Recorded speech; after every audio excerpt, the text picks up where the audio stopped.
Good morning all my dear students of class 3। तो चलिए आज हम क्रिएटिव राइटिंग सेक्शन से कहानी लेखन सीखते हैं जो कि आपके हाफ ईयरली सिलेबस में है। तो चलिए हम शुरू करते हैं। तो जैसा कि आपको कहानी का अर्थ पता है, कहानी लेखन को अंग्रेज़ी में स्टोरी राइटिंग भी कहते हैं। तो ये ऐसा शब्द है जो हर किसी के मन को गुदगुदा देता है। कहानी सुनना सभी को अच्छा लगता है। कहानी सुनना या लिखना भी कहानी कहने के ही तरह मनोरंजक होता है। कहानी लिखना अपने आप में एक कला है।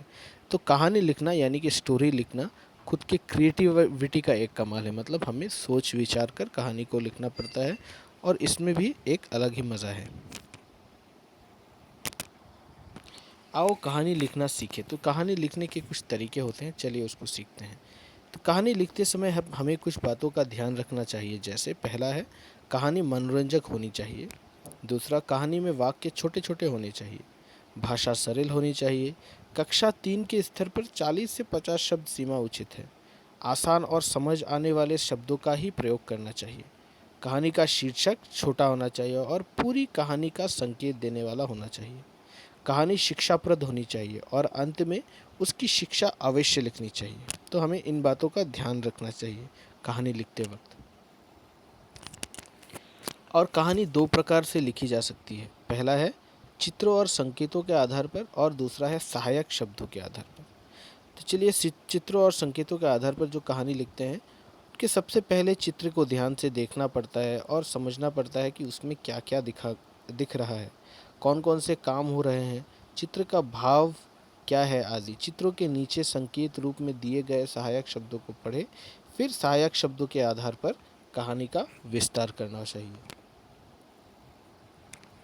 तो चलिए आज जो मैं आपको कहानी लिखना सिखाऊंगा वह है सहायक शब्दों के आधार पर कहानी किस तरह लिखा जाता है। मतलब कुछ संकेत बिंदु, कुछ वर्ड्स दिए हुए हैं जो कि आपके हेल्प के लिए दिया हुआ है। जैसे चिड़िया, चार बच्चे, खेत, घोंसला, फसल का पकना, किसान, बेटा, पड़ोसी, काटना, डर, शाम, घर वापस, सारी बात बताना, निश्चिंत, मित्र, स्वयं, कल, ज़रूर, उड़ जाना। तो इन शब्दों की मदद से मैं आपको दिखाऊंगा कि किस तरह से कहानी लिखा गया है। क्या क्या सहायक शब्द हैं मैं फिर से पढ़कर आपको बताता हूँ। चिड़िया, चार बच्चे, खेत, घोंसला, फसल का पकना, किसान, बेटा, पड़ोसी, काटना, डर, शाम, घर वापस, सारी बात बताना, निश्चिंत, मित्र, स्वयं, कल, ज़रूर, उड़ जाना। तो जैसे कि पाठ का नाम है, कहानी का नाम है चिड़िया और उसका घोंसला। तो देखिए क्या लिखा है। एक चिड़िया अपने चार बच्चों के साथ रहती थी। उसका घोंसला एक खेत में था। फसल पकने पर किसान अपने बेटे के साथ आया। उसने बेटे से कहा, कल पड़ोसियों को लेकर खेत पर आएंगे और फसल काटेंगे। चिड़िया के बच्चे यह सुनकर डर गए। चिड़िया उस वक्त घोंसले में नहीं थी। शाम को जब वह वापस आई तो बच्चों ने उसे सारी बात बताई। चिड़िया ने कहा, निश्चिंत रहो, कल फसल नहीं कटेगा।